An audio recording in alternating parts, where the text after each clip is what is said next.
Olá pessoal, estamos aqui então para mais uma quinta herpetológica e falaremos nesse vídeo sobre estratégias defensivas em anfíbios, especialmente anfíbios anuros. O que esses animais fazem para evitar a predação ou o que ajuda a diminuir a possibilidade deles serem predados por outros animais. Tem um artigo do Luiz Felipe Toledo do Célio Haddad que fizeram uma revisão sobre vários tipos de comportamento presente em anfíbios, onde eles observaram que tem umas 30 categorias diferentes de estratégias que esses animais podem fazer. Então nesse vídeo apresentaremos algumas delas. Vamos começar com o sapo cururu, do gênero Rhinella. Imagina lá, tá o sapo no seu ambiente, tal. O que ele tem de defesa? Primariamente, são suas glândulas paratóides, que contêm um veneno. Nem todo animal pode predar um sapo do gênero Rhinella. Ele pode morrer envenenado. Então começa ali. O sapo é um animal venenoso e poderá levar um predador a óbito por envenenamento caso ele seja predado. Algumas espécies de serpentes conseguem predá-lo sem ter nenhum problema. Tá? Um exemplo são as cobras boipevas, do gênero Xenodon, conhecidas por ter uma dentição áglifa do tipo heterodonte, que não está ligado a nenhuma glândula do vernói ou de veneno. Né? Então vamos lá, o sapo está no ambiente e percebe a aproximação da serpente.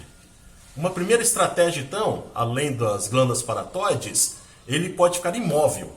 Ele percebe a presença de um predador. Vários anfíbios ficam, então, se utilizam da imobilidade. Aí ele tem que acreditar que ele não vai ser encontrado. Não vai me ver, não vai me ver, não vai me ver, não vai me ver, não vai me ver, não vai me ver. E o predador está se aproximando. Até que ela pode ou tocar nele, ou se aproximar tanto que ele inicia outra estratégia de defesa, que é o que? A fuga. E no momento da fuga, ele pode até já fazer outra. Lançar uma urina, né? Dar uma urinada. E o predador vai. No caso das cobras Xenodon, das boipevas, muitas vezes elas fazem assim na hora de abocanhar o sapo. Elas viram a cabeça, pegam o cara assim e tomba ele. Assim as suas patas não vão estar em contato com o substrato para tentar evitar de ser ingerido. Seria outra estratégia de defesa. Bom, o sapo foi abocanhado então com as patas para cima, igual dessa foto aí, tá? E agora, o que ele ainda pode fazer? Inflar os pulmões. Aí ele aumenta. Isso tanto dificulta a ingestão dele pelo predador, como também pode dar que ele é maior do que realmente é, né? Uma falsa aparência de ser maior. E aí que está a estratégia dessas cobras Xenodon, que também está presente como em Indrodynastes gigas, né? Que também tem a dentição áglifa heterodonte. Elas têm dois dentes aumentados na maxila superior que vão furar ventralmente o sapo e esvaziar ele, o seu pulmão. Então, quando você vai trabalhar com uma dieta de serpentes assim, e elas ingeriram o sapo, você pode perceber que muitas vezes tem a marca de 2 furos desses dentes na região ventral que elas utilizaram para que o animal esvaziasse. E aí então começa a digestão do sapo cururu. Então, olha que repertório de estratégias defensivas presente no cururu, em várias espécies do gênero Rhinella, tá? Isso então é só a introdução para esse vídeo de hoje. Vamos lá então. A imobilidade, que falamos agora no caso do sapo cururu, e está aí presente em vários anfíbios. Então muitos, quando eles percebem a presença de um predador ou de um observador, eles podem ficar imóveis. Isso é legal para você tirar foto, né? Aqueles que acabaram de vocalizar, mantêm um saco vocal estendido, aí posando para foto. Um exemplo legal, nós observamos, foi durante o meu mestrado, né? Eu e os colaboradores dessa pesquisa, observando a serpente Tamnodynastes strigatus lá em Londrina, no Paraná, ela predando à noite os anfíbios, especialmente Dendropsophos minutus e outras espécies de perereca. Os Dendropsophos minutus, quando percebiam a presença da chegada da cobra, da aproximação dela, eles pararam de vocalizar. E outros que não percebiam continuavam. Pô, mas a cobra é surda, não vai ouvir. Só que quando ele infla o saco vocal e também o seu corpo de ar, fica visualmente mais fácil da cobra encontrá-lo. Então aqueles que não viam a serpente se aproximando tinham mais tentativa de ataque dessa cobra. Então é assim que funciona e falaremos mais sobre outro caso ainda daqui a pouco, tá? Sobre a importância da imobilidade durante a aproximação do predador. O aposematismo, que é aquela coloração de advertência, está presente nos dendrobatídeos, como podem ver aí. São animais que apresentam veneno na sua pele, constituído por alcaloides, que eles obtêm através da dieta. Ocorre um sequestro bioquímico desses alcaloides. Eles se alimentam de artrópodes, formigas, ácaros. Aí ocorre então esse sequestro bioquímico e migra para a pele, sendo um mecanismo de defesa também. Eles têm essa coloração aposemática. Os artrópodes, por sua vez, obtêm o alcaloide através de plantas que se alimentam. E agora vem uma coisa interessante, né? Então, coloração aposemática. Nós também temos casos de mimetismo. Mimetismo pode ser do tipo batesiano, igual um animal inofensivo se parece com outro que é perigoso, aquele exemplo clássico de falsas corais com corais verdadeiras. Nós também temos o mimetismo milleriano. E o que é isso? É quando dois animais são venenosos, evoluem para terem uma aparência muito semelhante. Isso ajuda um e o outro, tá?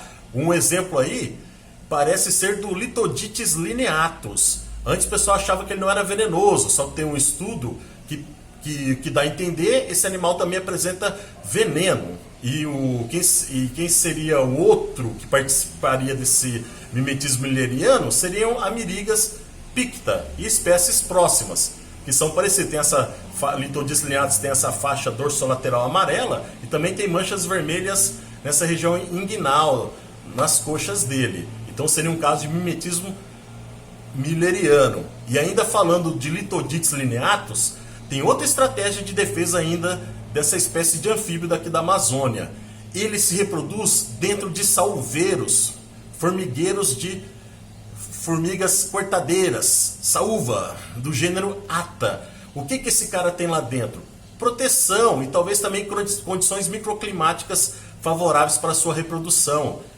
E ele não é atacado pelas formigas, o contrário que outros anfíbios já seriam. E ele não se alimentam delas, tá? Se alimenta de outros insetos, inclusive de um hemiptera que pode predar a formiga. Olha só que caso aí de protocooperação, bem interessante. E quando você pega o Lithodytes lineatus, você percebe que ele tem um cheiro assim. E é isso que deve contribuir para ele não ser predado pelas formigas. Morar com formiga até que deve ser tranquilo. Agora imagina morar com uma aranha caranguejeira. É o caso do microelide, que as Asmocleis ventrimaculata também da Amazônia. Esse cara é encontrado na entrada de tocas, né? E se refugia dentro das tocas dessas caranguejeiras. Tem estudos que mostraram isso. Ele não é predado por elas, tá? Mas se você pegar ele e lavar com água, já fizeram isso, né? E colocar próximo à entrada, ele é predado por ela. Enquanto isso, outros anfíbios, como pristimantes, são predados por essas caranguejeiras. Então, ele tem um odor que deve ajudar ele a ficar assim, evitar ele de ser predado pelas caranguejeiras. E morando com elas, ele tem uma certa proteção. Ainda sobre a presença de venenos, né? De várias formas. Alguns são impalatáveis ou pode até levar o predador a óbito. Outros já, essas secreções que são produzidas, como de traquicéfalos, o que pode fazer? É um tipo de cola que gruda a boca do predador. E aí o predador pode regurgitar ou então ficar com a boca grudada por um tempo ou até, em alguns casos, até culminar na sua morte, dependendo do caso do veneno presente no anfíbio. Então, traquicéfalos é um que você pega e você já vê que ele solta essa secreção grudenta. É uma outra forma de usar substâncias como defesa. E tem outra forma ainda, que é o que? Lembra da rã-pimenta, Leptodactylus labirínticos e outros do grupo Pentadáctilos? Tem esse... você pega e manuseando ela e levando aos olhos e ao nariz, você começa a espirrar e tem irritação nos olhos, né? Por isso que veio o nome popular de rã-pimenta. É outra estratégia de defesa também presente em anfíbios. Uma substância assim que torna ele meio repugnante e e acaba atrapalhando mesmo uma tentativa de predação. E além disso, vários leptodáticos e outros anfíbios produzem uma substância que deixa ele bem mais escorregadio e fácil de fugir de um predador. Ainda sobre veneno, temos o caso do Rhebucutatus. Esse animal, quando a gente encontra ele aqui na Amazônia, ele pode começar a inflar o corpo assim e fazer uma força, e o veneno começa a ser secretado pelas suas glândulas paratóides. Como da foto aí, o veneno dele é amarelo. Aí tem um trabalho do Carlos Jared, do Butantan e colaboradores, que viram que ele pode esguichar esse veneno por 2 metros de distância, que também é outra estratégia de defesa desse animal. E ainda, a gente sempre fala de anfíbios venenosos, né? E peçonhento?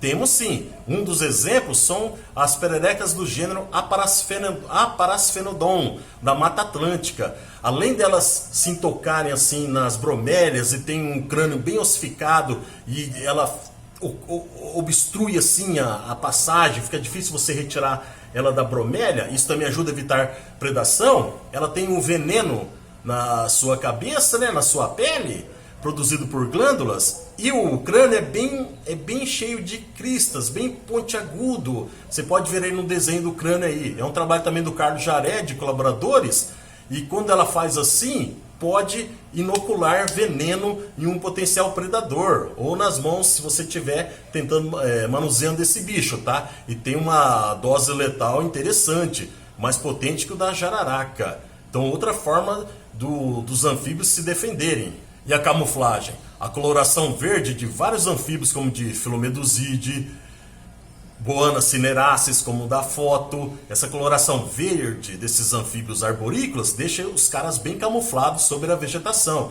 Mas também tem outros, como Rhinelas e Ceratophrys, que já vão ficar bem camuflado na serrapilheira, no chão da floresta, no meio das folhas secas. Ainda tem outras formas de camuflagem. Olha só que interessante aqui. 2 indivíduos de boas daqui da Amazônia, encontrado durante o repouso diurno, com uma coloração bem semelhante ao substrato onde ela estava dormindo. E olha só desse aqui do Dendropsophos acreanus. Olha só a cor que estava no galho nessa árvore, dessa perereca. Ficou bem camuflado. Então camuflagem é uma outra estratégia de defesa presente nos anfíbios. E dormir sobre a vegetação. Muitas espécies diurnas, como Dendrobatídeos, e também Rhinella do grupo Margaritifera, que tem bastante atividade de forrageio durante o dia, à noite nós encontramos repousando sobre a vegetação. É uma estratégia para evitar predadores terrícolas, aqueles que se deslocam no chão atrás de suas presas. Então é comum em algumas regiões da Amazônia encontrarmos Dendrobatídeos em repouso sobre a vegetação durante a noite. E o comportamento demático de ameaça, um exemplo clássico é no Physalemmus naterere. Olha só o que esse anfíbio faz. Quando você perturba ele, molesta ele, ou um predador tenta predá-lo, ele abaixa a cabeça, infla a região posterior do corpo e expõe esses ocelos, né, esses falsos olhos, que também secreta uma substância venenosa, a fisalamenina. Se é que eu falei certo, né? Então aí tem até o Physalemmus deimáticos, né, descrito lá em Minas Gerais, na Serra do Cipó, que também mostra esse comportamento. Tem até o nome Physalemmus deimáticos em alusão a esse tipo de comportamento. E aqui o Edalohina pereze também faz a mesma coisa. Tem esses ocelos na região posterior do corpo, que também pode funcionar para tentar intimidar um predador.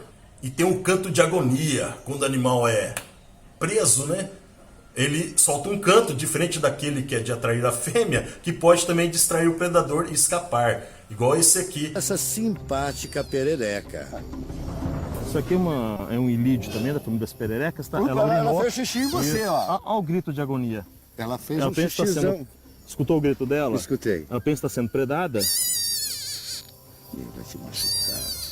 Aí, barulhinho dela. Isso que é chamado canto de agonia. Canto Essa de espécie emite quando pensa que está sendo predada, tá? Tanatose vem do nome Thanatos, o deus grego da morte, que é se fingir de morto. Aqui é interessante, né, que antes a gente confundia 2 tipos de comportamento diferente. Tanatose, o cara vai estar com os membros estendidos. Agora, a contração já vai fazer isso aqui, ó, igual esse filomedusídeo aí, tá? Então são dois comportamentos diferentes que foi descrito nesse artigo aí e separou bem eles, tá? Para você entender o que é tanatose, quando o cara finge de morto, igual esse aqui, e contração, igual esse outro aqui, tá? São duas coisas diferentes. O de contração geralmente feito por espécies impalatáveis. Ainda tem o comportamento de abrir a boca, igual esse daqui, tá? Aí no caso está até mostrando a língua, que é amarela, e semifratos scutatus. E também, olha só que interessante esse desenho feito pelo Márcio Martins, que está na sua dissertação de mestrado. O anfíbio também pode fazer alguma coisa, tentar lutar e evitar de ser predado, né? Olha aqui outra foto também interessante que viralizou muito na época. Então, aqui no caso da Buana faber, o sapo ferreiro da Mata Atlântica segurou essa serpente Erythrorampus miliaris para tentar evitar de ser predado. Olha só, eles fazem de tudo, né? Aí vai até o lema, né? Nunca desista. E o Tungara frog, lá da América Central, Physalemos pustulosus, onde a seleção sexual desse anfíbio foi muito estudado e outros aspectos da ecologia dele pelo Michael Ryan. Olha só que interessante, ele é predado pelo morcego carnívoro Trachopsis cirrhosus. Então, em noites quando tem poucos indivíduos machos vocalizando, ele tem um canto bem simples, que é para não atrair tanto o morcego. Mas quando o coro reprodutivo, o número de indivíduos machos vocalizando aumenta na poça, ele já começa a ter um canto bem mais complexo, que ao mesmo tempo é mais atrativo para os morcegos.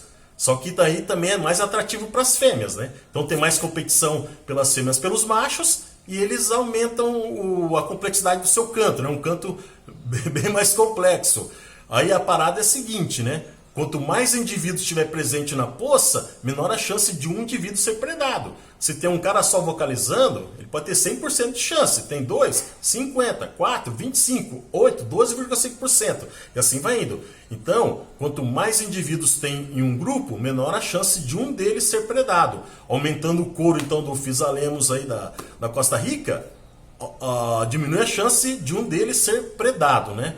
E o morcego localiza eles pela vocalização.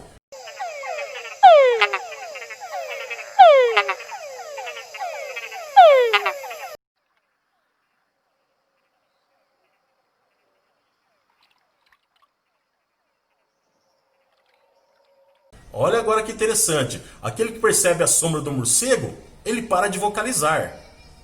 Olha só que estratégia para evitar a predação. Só que tem uma coisa. Se ele estiver flutuando na água, apesar de ele ter parado de vocalizar, emite a sua vocalização, que expandiu o saco vocal, o seu corpo também inflou, emite essa onda de água. E aí o morcego, pela ecolocalização, consegue perceber isso na poça e saber onde o morcego está. Então aquele Physalemos pustulosus que estiver vocalizando na serrapilheira ou sobre um tronco, no chão, onde não emite essas ondas, já vai escapar. E aquele que perceber a presença do morcego primeiro e parar de cantar, tem a chance diminuída de ser predado, que é aquele que não parou e continuou vocalizando. E o macho satélite, ocorre em alguns anfíbios, né, onde tem um macho vocalizando, está lá no seu sítio de vocalização, emitindo o canto para atrair a fêmea, e aí fica outro macho próximo quietinho, sem vocalizar. Aí quando a fêmea se aproxima, né, ele pode interceptá-la e formar um amplexo. Quando ele está fazendo isso, ele diminui a chance de ser predado por predadores que se orientam auditivamente. Só que ainda tem que ter estudo para ver se ele está esperando aquele macho desocupar o sítio de vocalização e iniciar a sua, né? Ou então realmente ele está fazendo isso e tendo uma vantagem de conseguir as fêmeas, tá? Mas de não ser predado ficando sem vocalizar, isso é óbvio. Isso acontece, tá? Porque o cara não está tanto exposto emitindo a sua vocalização. E o último exemplo aqui é da Mata Atlântica, da Gastroteca microdiscus. Ela tem um canto bem parecido com o da araponga. Vejam, ouçam só o canto dessa perereca e depois vamos ouvir o canto da araponga, dessa ave.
O que acontece? O anfíbio tendo um canto parecido com o da ave, distrai predadores que iriam atrás de um anfíbio, tá? Vão pensar que é essa ave vocalizando.